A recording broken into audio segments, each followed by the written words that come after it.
Okay, LaRae. So this issue that we're going to talk about today, unfortunately, is absolutely not uncommon. Um, in one version, a provider is added to a practice. And when that provider starts to see patients, the practice owner and or staff thinks it's fine. They're just an employee, right? Bill everything under the owner's name until we get that new doctor credentialed or contracted. Yeah, or a doctor can buy a practice and they're told the same thing, that in those first few months, it's completely fine to bill under the selling doctor's TIN, and a lot of the times they even are told that it's expected. And we're not talking about like a random team member that's just like making that decision. We're talking about industry professionals. So consultants, brokers, even attorneys, I've heard give that advice to these providers and these practices, which is essentially bill a different rendering provider on the claim, someone who's not actually seeing the patients. So now you've got claims going out under the wrong provider, reimbursements getting routed to the wrong TIN, and if anyone or any carrier decides to look closely, then the wrong rendering provider will be on the claim and the payment is processed incorrectly. Submitted incorrectly deliberately. Yeah, that's called fraud. Why do this? Like, why take this risk when you can do it right? So today we want to talk about contracting and credentialing with insurance carriers, and specifically regarding providers working in practices, perhaps like new or buying a practice or kind of related to that, what these terms even mean, and some very common mistakes we see associated with the situation. Welcome to the Truth Decay podcast, talking dollars and cents with Sarah Baker and LaRae McMullen.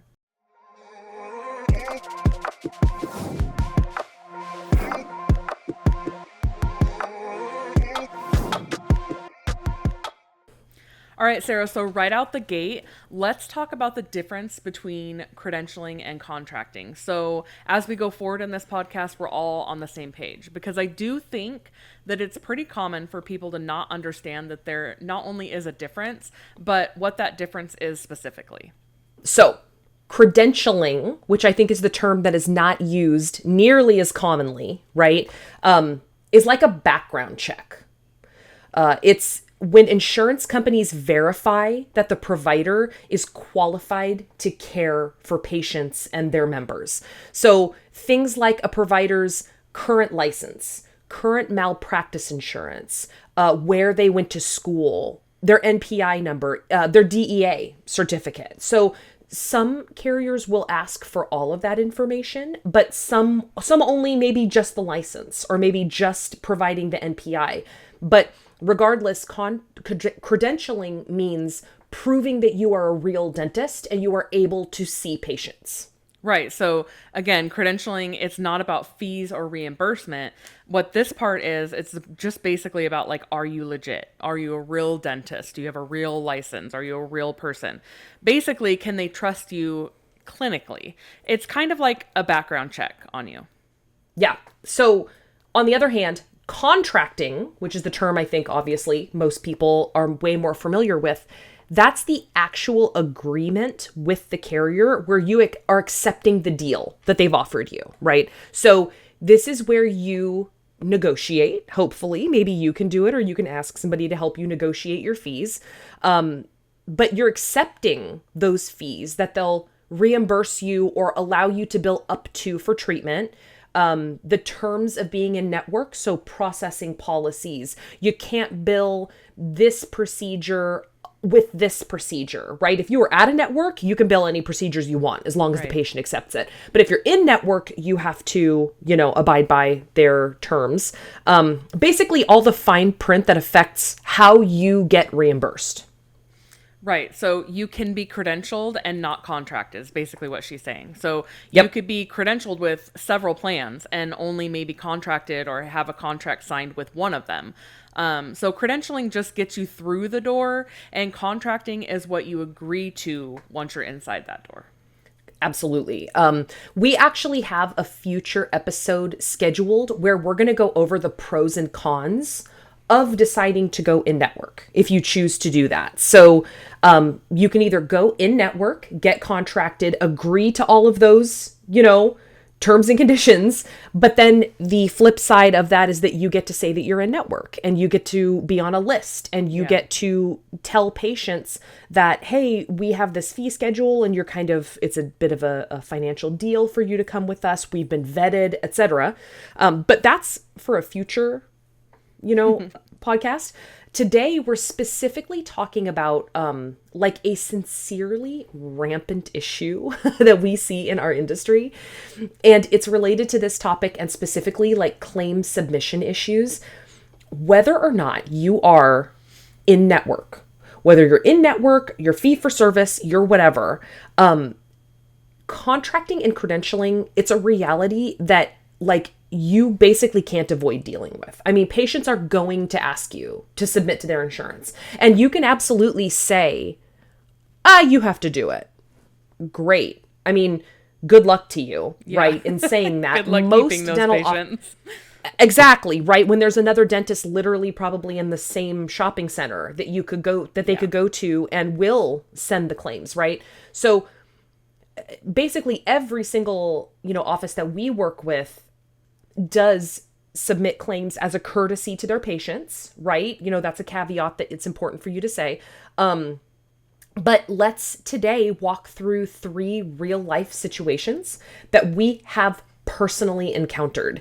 And honestly, some of these are amalgamations of like lots of offices that we've seen do this, and some are specific, genuine instances that we have encountered and kind of helped them go through where confusion or poor decision making involving credentialing and contracting have caused major disruptions to dental practices. Yeah, and let's be clear, these aren't rare cases because we do see this stuff a lot of the time. So we just want to share a few examples to point out what works, what doesn't, and what to watch out for when you're dealing with dental insurance contracting and credentialing. Absolutely. Yep. Okay, so number 1, real life example. Practice hired an associate. Happens pretty quickly when this happens, right? And they want to, a lot of times practices, this one did as well, they kind of see this as an extended working interview at the beginning. So you get that associate in the office, they start seeing patients, but the office kind of has it in their head that they're going to treat this doctor like an employee. I've heard that multiple times. They aren't prepared to move forward with contracting them, kind of jumping through the hoops that are necessary to associate that doctor with the practice at this point. And that's fine, right? But this practice didn't even credential them. So again, we talked about the difference between credentialing and contracting. Right. They just literally had this doctor start seeing patients. And not only did they not notify the insurance payers of the new doctor, but they didn't add this doctor's information to the practice management software as a rendering provider. It's very easy to add like a provider in your practice management software. We've done it hundreds of times, but you have to communicate with your electronic claims solution and the practice management software to like tell them there's a new rendering provider, and they didn't do that. So they were submitting claims with this doctor. Good on them. They were having this doctor as the rendering provider on the claims, which is great. But nobody knew who this person was. Yeah. So they were submitting claims electronically and via paper, but the claims were not processing and they were just stacking up. Yeah, because insurance companies could not verify that provider and either outright rejected the claim, or they might have sent like an inquiry for more information, specifically basically asking who the heck is this provider, right? And their insurance aging exploded and they had no idea why.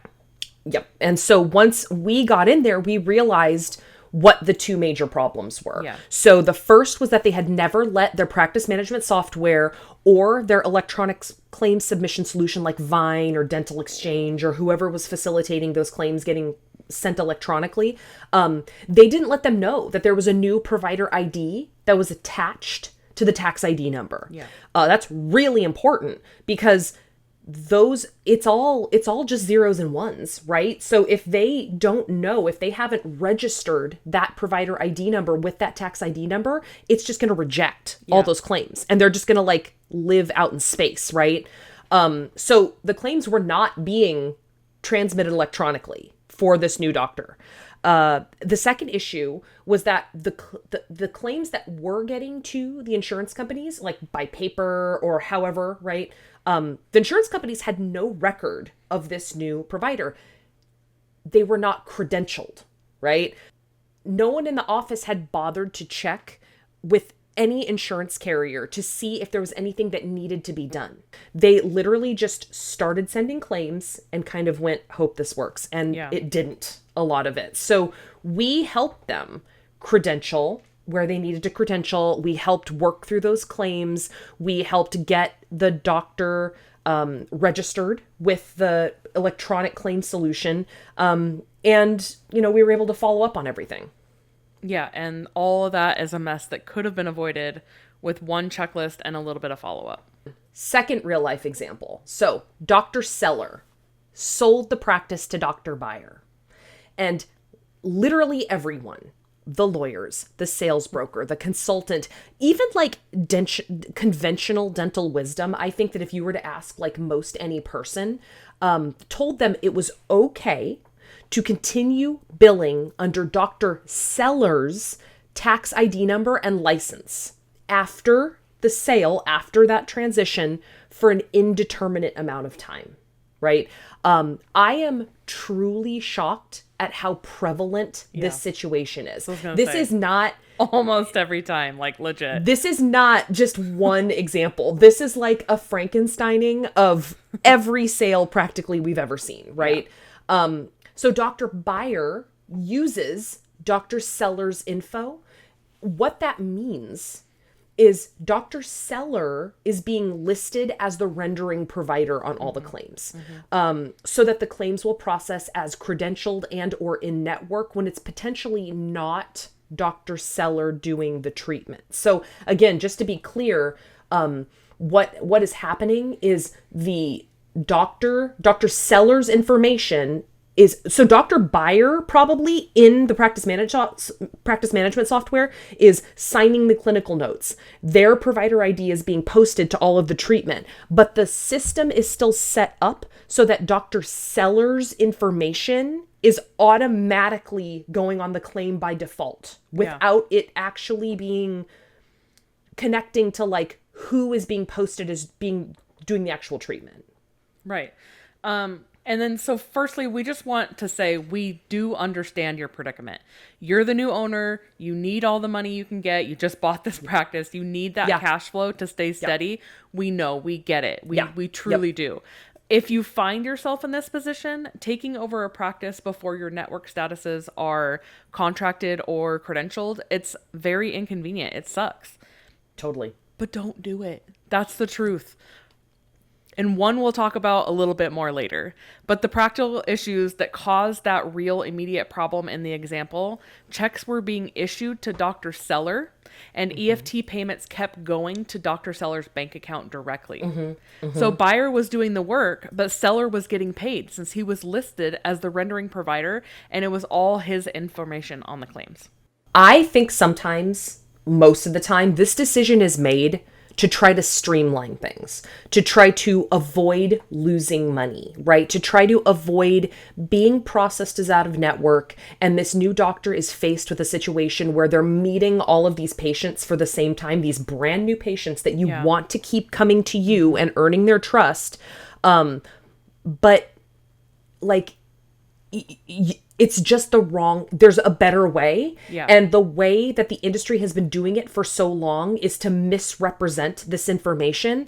And honestly, like, not only is it just ethically not the right thing to do, but practically speaking, it was done to try to avoid losing money. And the money wasn't even going to Dr. Buyer. It was going to Dr. Seller. And that's what it does. So Dr. Buyer isn't able to cash checks because they're in Dr. Seller's information, right? Like with their name. EFTs, which are set up associated with tax ID number and with that, the old, essentially, bank account, those are going directly to Dr. Seller and not Dr. Buyer, right? So there was like one particular instance that we went through, that there was a ton of confusion, right? Dr. Buyer kept going to Dr. Seller and was like, hey, so you have to pay me, $20,000 this week. And Dr. Seller's like, why? And Dr. Buyer's like, well, because, the money that is going for the treatment I'm doing is going to you. And Dr. Seller's like, prove it. Yeah. Prove it. How do I know what money is from work that I did, that claims getting processed, and how do I know of what's yours? I mean, the problem is goodwill breaks down, especially over money. Like it's tough. And communication in that instance especially became super strained, super confused. No one trusted each other, right? And this is all because those claims were being submitted with the wrong provider information. Yeah. And to touch a little bit on what you just said, like one of the reasons that selling doctor may not know that $20,000 isn't theirs is because you have to remember they're still getting past claims that they did work on processed. Yep. So they're still getting some money in their bank account at this time. And they want to know, how do I know that I wasn't the one doing this? So you have to prove all of that, and you have to keep a lot of documentation. So go ahead. In theory, right, in the beginning, there's going to be a lopsided amount of money coming in for Dr. Seller because claims are being processed. But then almost immediately that percentage starts to vacillate kind of towards Dr. Buyer, right? Because claims are being processed in theory, right? If they're being worked regularly, they're being cleaned up, they're being paid, and then it starts to go to Dr. Buyer. It should be Dr. Buyer's money. But in a situation like this, the money is continually being processed under Dr. Seller. So you can't see what that is. And it would make sense, honestly, for Dr. Seller to go, well, again, prove it. Like, what's yours and what's mine? But no one at the beginning told them that they needed to think about that. And they needed to, like, figure out, keep a close record, make it easy. You're having to reverse engineer all of this stuff. And we've done it. Like a lot. Yeah. So the biggest issue there then is basically that they lacked a plan. Which we do recognize, again, is difficult for a new buying doctor, especially if it's their first time going through all of this buying a practice stuff. But if they had a plan to credential and contract Dr. Buyer before sending claims, or as soon as possible after purchase, when they do have their TIN, they could have communicated with patients about status, maybe even offered some fee discounts before claim submission, not after, and during that contracting period. So none of this would have happened. Yeah, 1,000%. And what the truth is that when a practice is purchased, the common major players, again, I've said it a few times, right? Lawyers, brokers, consultants, they don't necessarily know the billing part. They just don't. And so there is typically no discussion about like an actual practical plan for the billing, when it's going to switch, what's going to happen. I think too, if a doctor even did ask that it would probably be like the lawyer or the person helping facilitate the purchasing of this practice would probably be like, I don't know. I don't know. That's not my wheelhouse. Yeah. You know what I mean? So, well, just switch it. I mean, just switch it when you're done. Yeah. At some point. This is what everybody else does. And that's what they hear. Without them having actually gone through it. Exactly. Right? And seen the practical results of what happens when you bill under not you, Right. Right. They literally just say like, best of luck with that. Mm-hmm. And then everybody learns as they go. That's what happens. And usually we are called in 4, 5, 6 months post sale. That's what happens. We get phone calls and Dr. Buyer is usually like, everything is upside down. Where's my money? Where's my money? I need this money desperately. Where's the money? Right? Yeah. Deposits are crazy looking. Sometimes Dr. Seller calls us and says, I don't know what to do. I have all this money that I know isn't mine, and I don't know how to give it to them. Like, I've had those phone calls too. Yeah. So all for lacking a plan, and I think an understanding of what it means, the importance of contracting and credentialing. It's just a huge topic. Yeah. Like, and in this instance, the claims were submitted incorrectly without a plan or an inclination for credentialing or contracting. And again, we're going to talk about this on a future podcast, but like, I would also like to discuss at some point what buying doctors need to think about. So it's not just like this part. There's so many things that we kind of get in there and we start asking questions and we're like, okay, so like, what do you do in this instance? And they're like, oh, no. Which is honestly why cool. we very much recommend finding somebody, us, we do it too, but anybody, even if it's not going to be us, please find somebody that can help you with the billing side of a practice transition. It's a lot more information and things that you need to know and work on than you ever would have thought.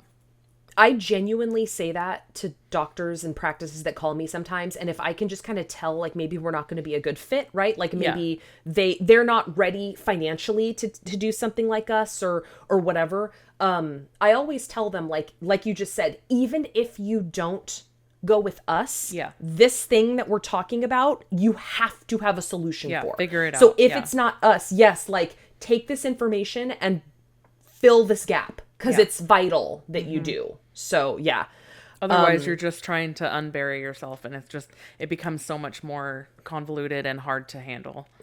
And it can turn like a really happy thing. Like, I bought my first practice. Like, I'm feeling so successful. I'm a dentist. I did this, and now I've got associates working under me, and I'm like so happy about this. And then I can't pay payroll. Yep. I can't pay the bill. What is happening? I'm supposed to be making more money, So don't let it turn into a bad situation. Like, just get those questions answered, get somebody to help you with those transitions, something like that, to where it can be a super exciting experience for you. Yeah. Yeah. And, again, talk to somebody who has gone through it a ton of times. A ton of times. So like the real life example number 3 is related to number 2. So Dr. Seller stayed on part-time after selling the practice, right? But to keep things simple, so to not have to have tough conversations with patients about network status, specifically to keep the benefit of the in-network processing and fees, the office kept billing everything under her name, right? Even when Dr. Byer was the one doing the work. So it's not just a matter of like the problem with the money going the wrong way. It is a matter of the actual practical claims having misrepresentations on them. Yeah. And in this example, this real example, it became a problem when a patient noticed, they complained to an in-network carrier about noticing the name on the EOB. And this really happened. This is not something we're making up. And it triggered an audit, and the clinical notes, they didn't match the rendering provider on the file. So the claim had one rendering provider. The clinical notes were signed by another rendering provider. And that opened the door to even more claims being flagged. That's right. Yep. The patients are not dumb. No. Patients are looking at stuff. You think sometimes they're not. They're either not or they are like looking at stuff.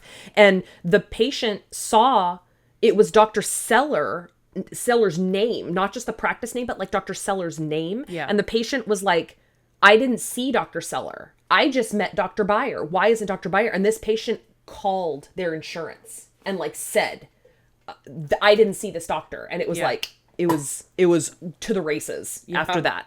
Because what happened was they ended up having to refund a bunch of payments. Like, that once they did the audit and they figured out, they did like a section. I can't even remember like how many accounts we had to go through.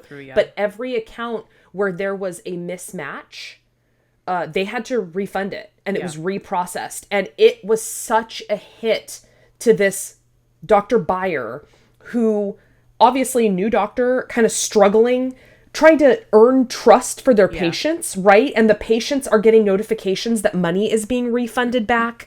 And it was rough. Like, it was a rough time. And this was all because they had been given what I think is really bad advice. Yeah. Bad advice without a plan, and the rendering provider info was inaccurate, and they were told that's the easier and better way to do it for X amount of time.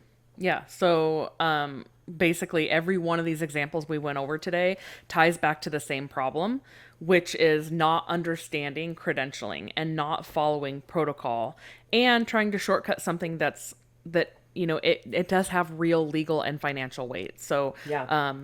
again, like just understanding the difference between credentialing and contracting.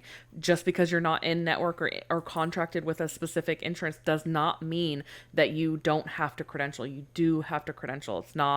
It's mandatory, basically. Yeah, absolutely. So to summarize what we've learned from these examples, first, know this. Credentialing is about proving you're real, right? Contracting is about agreeing to network terms and fees in exchange for network participation status. Yeah. Credentialing is necessary. It's a prerequisite. You must credential with every plan that you're going to interact with, even as an out-of-network provider. Sometimes it's not hard, guys. Like sometimes it's super simple. It could just be turning in your W-9. Sometimes it's a form or providing some licensing information. But the carriers do need to know that you're real and you are able to see patients like legally. It's not a hard or a long process, but it is a mandatory one.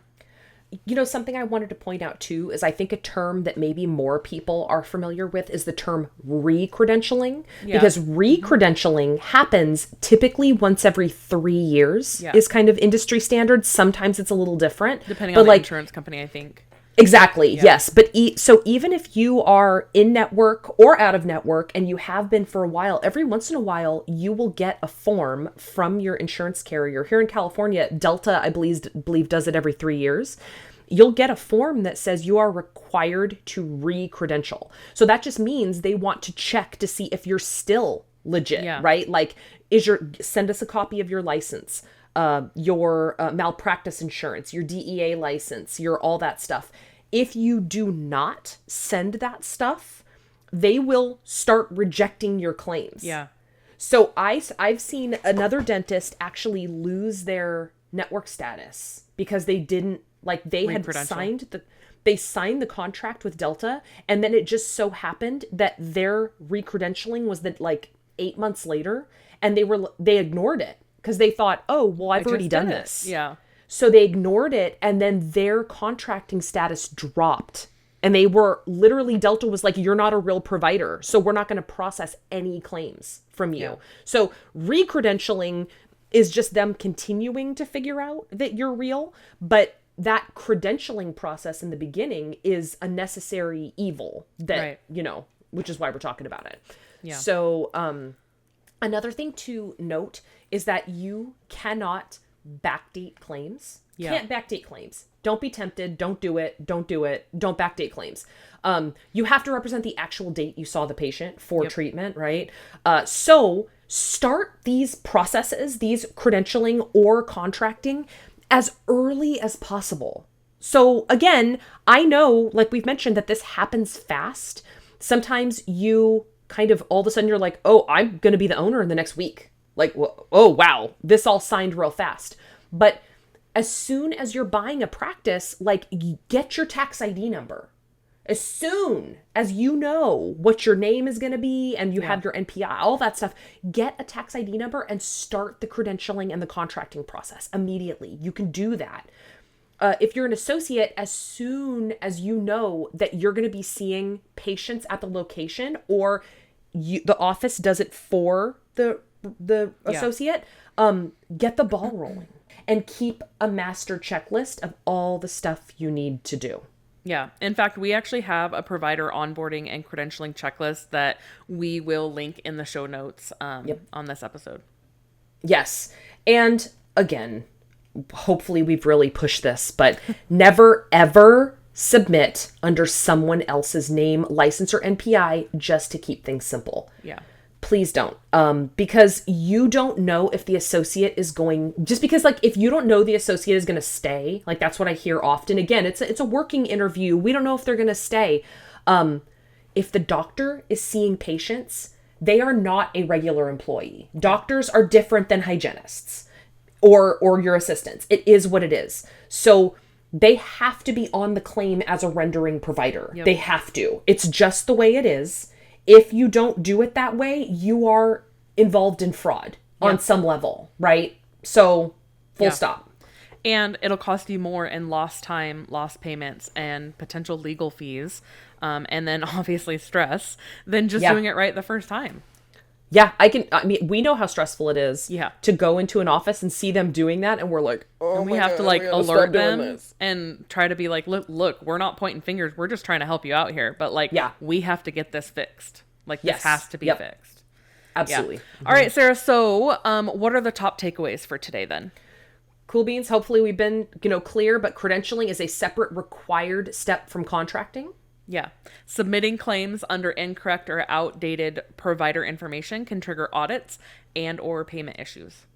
Yep. And finally, provider onboarding is an operational system. And honestly, if it's structured and tracked, you're going to be successful, right? You just have to have that plan. Right. So, LaRae, what are our final thoughts for today? Well, this is an extremely common misunderstanding, especially in association with sales practices and adding new doctors. It's not about bureaucracy. It's about keeping your revenue stream clean and your practice legally sound. Yeah. And no associate wants to start their career with claim rejections, financial headaches.